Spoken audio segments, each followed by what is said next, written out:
नमस्कार दोस्तों, राधे राधे। स्वागत है आपका मेरे इस चैनल माँ धर्मगंगा में। कैसे हुई गरुड़ और नागों की उत्पत्ति और कैसे बने गरुड़ विष्णु के वाहन। आज हम आपको एक पौराणिक कथा बता रहे हैं जिसका वर्णन महाभारत के आदि पर्व में मिलता है। यह कथा बताती है कि इस धरती पर गरुड़ और नागों की उत्पत्ति कैसे हुई, क्यों गरुड़ नाग के दुश्मन हुए, क्यों नागों की जीव आगे से दो हिस्सों में बटी हुई है और कैसे गरुड़ भगवान विष्णु के वाहन बने। महर्षि कश्यप की 13 पत्नियां थीं, लेकिन विंता और कुद्रू नामक की 2 पत्नियों में से वह विशेष प्रेम करते थे। एक दिन महर्षि जब आनंद भाव में बैठे थे तो उनकी दोनों पत्नियां उनके समीप पहुंची और पति के पांव दबाने लगी। प्रसन्न होकर महर्षि ने बारी बारी से दोनों को संबोधित किया, तुम दोनों ही मुझे विशेष प्रिय हो, तुम्हारी कोई इच्छा हो तो बताओ। कद्रू बोली, स्वामी मेरी इच्छा है कि मैं 1000 पुत्रों की माँ बनूं। फिर महर्षि ने विंता से पूछा। विंता ने कहा, मैं माँ बनना चाहती हूँ स्वामी, किंतु 1000 पुत्रों की नहीं बल्कि सिर्फ एक ही पुत्र की। लेकिन मेरा पुत्र इतना बलवान हो कि कुद्र के 1000 पुत्रों भी उसकी बराबरी न कर सके। महर्षि बोले, शीघ्र ही मैं एक यज्ञ करवाने वाला हूँ। यज्ञ उपरांत तुम दोनों की माँ बनने की इच्छाएं अवश्य पूरी होंगी। महर्षि कश्यप ने यज्ञ किया। देवता और ऋषि मुनि ने अपने सहर्ष यज्ञ में हिस्सा लिया। यज्ञ संपूर्ण करके महर्षि कश्यप पुनः तपस्या करने चले गए।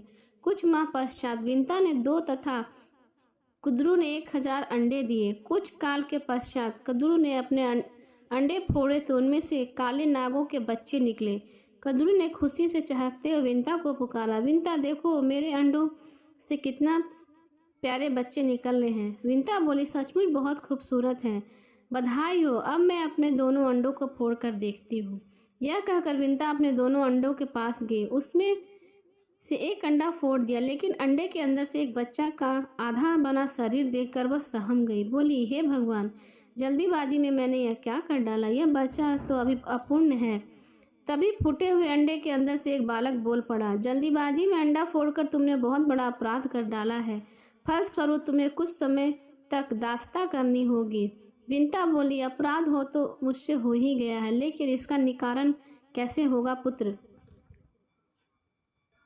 अपूर्ण बालक बोला, दूसरे अंडे को फोड़ने की जल्दीबाजी मत करना। यदि तुमने ऐसा किया तो जीवन भर दास्ता से मुक्त नहीं हो पाओगी, क्योंकि उसी अंडे से पैदा होने वाला पुत्र तुम्हें दास्ता से मुक्ति दिलाएगा। इतना कहकर अंडे से उत्पन्न अपूर्ण बालक आकाश में उड़ गया और विंता दूसरे अंडे के पकने का इंतजार करने लगी। समय पाकर अंडा फूटा और उसमें से एक महान तेजस्वी बालक उत्पन्न हुआ, जिसका नाम गरुड़ रखा गया। गरुड़ दिन प्रतिदिन बड़ा होने लगा और कद्रू के 1000 पुत्रों पर भारी पड़ने लगा। परिणाम स्वरूप विंता और कद्रू के संबंध दिन प्रतिदिन कटु और कटुतर होते गए। फिर एक दिन जब विंता और कुद्रू भ्रमण कर रही थी, कद्रू ने सागर के किनारे दूर खड़े सफेद घोड़े को देखकर विंता से कहा, बता सकती हो विंता, दूर खड़ा हुआ घोड़ा किस रंग का है। विंता बोली, सफेद रंग का है। कद्रू बोली, शर्त लगाकर कह सकती हो कि घोड़ा सफेद रंग का है, मुझे तो इसकी पूंछ काले रंग की नजर आ रही है। विंता बोली, तुम्हारा विचार गलत है, घोड़ा पूंछ समेत सफेद रंग का है। दोनों में काफी देर तक बहस होती रही। आखिर में कद्रू ने कहा, तो फिर हम दोनों में शर्त हो गई, कल घोड़े को चलकर देखते, यदि वह संपूर्ण सफेद रंग का हुआ तो मैं हारी, और यदि कुछ पूंछ काली निकली तो मैं जीत जाऊंगी। उस हालत में जो भी हम दोनों में से जीतेगा, हारने वालों को जीतने वाली को दासी बनना पड़ेगा। बोलो है मंजूर। विंता बोली, मुझे मंजूर है। रात को ही कद्रू ने अपने सर्प पुत्रों को बुलाकर कहा, आज रात में तुम सब उच्च सरवा घोड़े की पूंछ में जाकर लिपट जाना, ताकि सुबह जब विंता देखे तो उस घोड़े की पूंछ काली नजर आए। योजना अनुसार नाग उस सरवा घोड़े के पूंछ में जाकर लिपट गया। परिणाम स्वरूप सुबह जब कद्रू ने विंता को घोड़े की पूंछ काले रंग की दिखाई तो वह हैरान हो गई। बोली, ऐसा कैसे हो सकता है, कल तो इसकी पूंछ बिल्कुल सफेद थी। कद्रू बोली, खूब तसल्ली से देख लो, घोड़े की पूंछ आरंभ से ही काली है।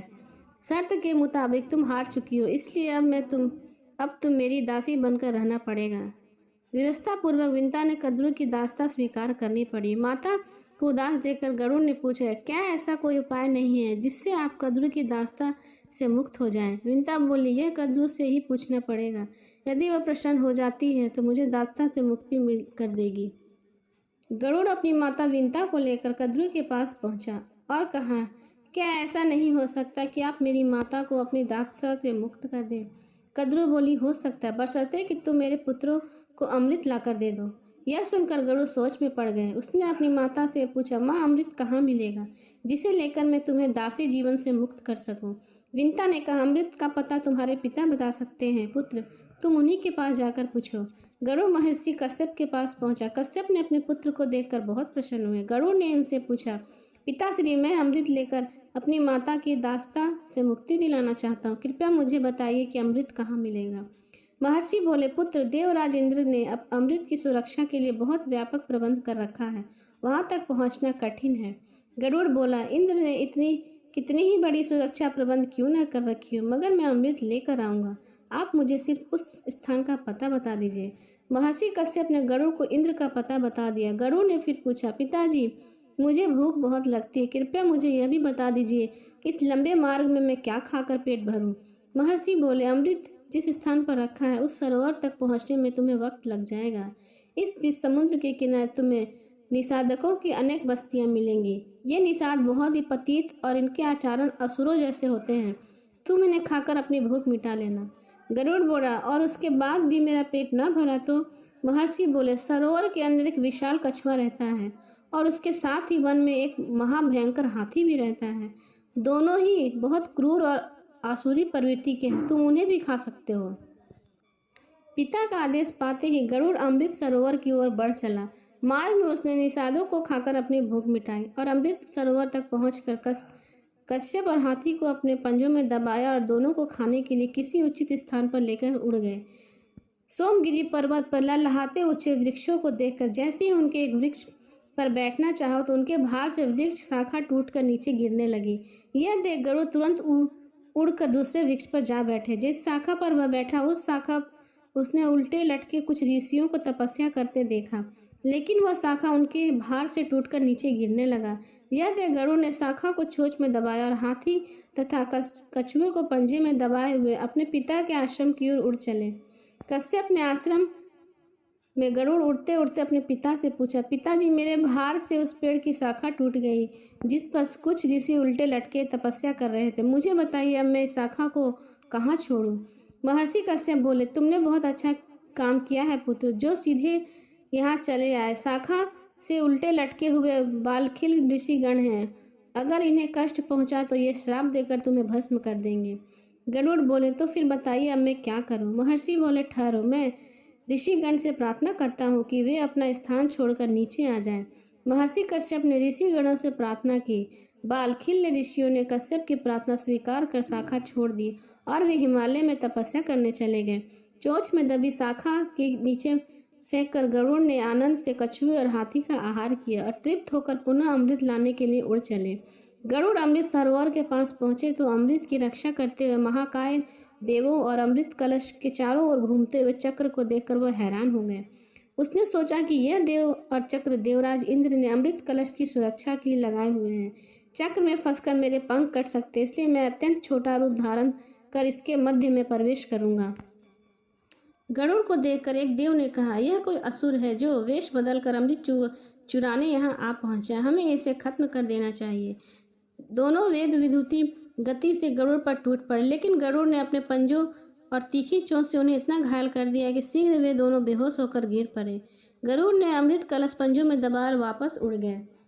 होश में आते ही दोनों रक्षक देव घबराए हुए इंद्र के पास पहुंचे और गरुड़ द्वारा अमृत कलश को ले उड़ने की घटना बता दी। यह सुनकर इंद्र चकित होकर बोला, ऐसा कैसे हो गया? सरोवर में रहने वाले विशाल कछुए और तट पर रहने वाले महाकाय हाथी का क्या हुआ? उन दोनों को भी उस विशाल गरुड़ ने अपना भोजन बना लिया। यह सुनकर इंद्र अपनी देव सेना एक टुकड़ी के साथ वज्र उठाए इंद्रपुरी की तरफ निकल गए और गरुड़ की खोज में बढ़कर आगे चलने लगे। आकाश मार्ग में उड़ते हुए शीघ्र ही उसने गरुड़ को देख लिया और अपना वज्र चला दिया। इंद्र के वज्र का गरुड़ पर कोई असर न हुआ। उसके डैनों से सिर्फ एक पंख वज्र से टकराकर नीचे टूटकर गिर गया। देव गरुड़ पर टूट पड़े, लेकिन कुछ समय में गरुड़ ने उन्हें अपने पंजों की चोंच से मार मार कर अधमरा कर दिया।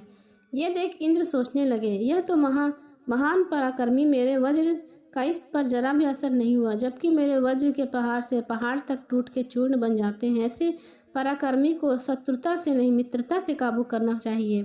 यह सोचकर इंद्र ने गरुड़ से कहा, पक्षी राज, मैं तुम्हारी वीरता से बहुत प्रसन्न हूँ।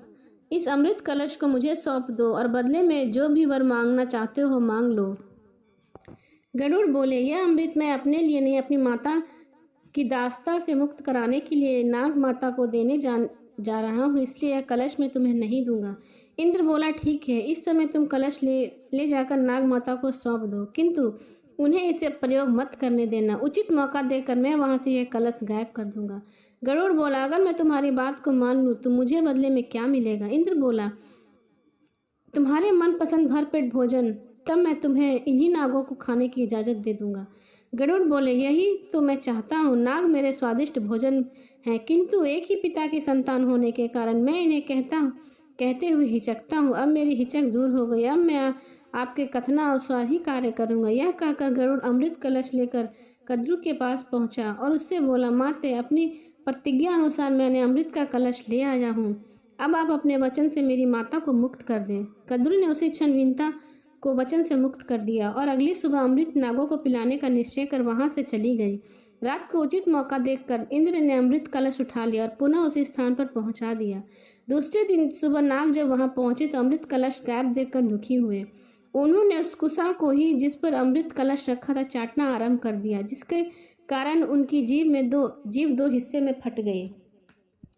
गरुड़ की मात्र भक्ति से प्रसन्न होकर भगवान विष्णु गरुड़ को सम्मुख प्रकट हो गए और बोले, मैं तुम्हारी मात्र भक्ति देखकर बहुत प्रसन्न हूँ।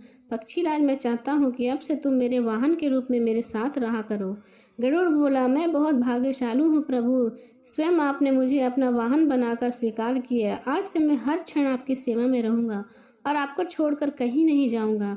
इस तरह उसी दिन से पक्षीराज गरुड़ भगवान विष्णु के वाहन के रूप में प्रयुक्त होने लगे। गरुड़ के भगवान विष्णु की सेवा में जाते ही देवता भयमुक्त हो गए और नाग के छल के कारण गरुड़ की मां विंता को दास्ता स्वीकार करनी पड़ी थी। इसलिए नाग और गरुड़ एक दूसरे के दुश्मन बन गए। फिर गरुड़ ने सारे नागों को मारकर खा लिया और अपनी मां को दास्ता से बाहर निकाला और गरुड़ को विष्णु भगवान का वाहन बना। और फिर गरुड़ ने पूरे जीवन विष्णु भगवान की सेवा की। बोलो विष्णु भगवान की जय।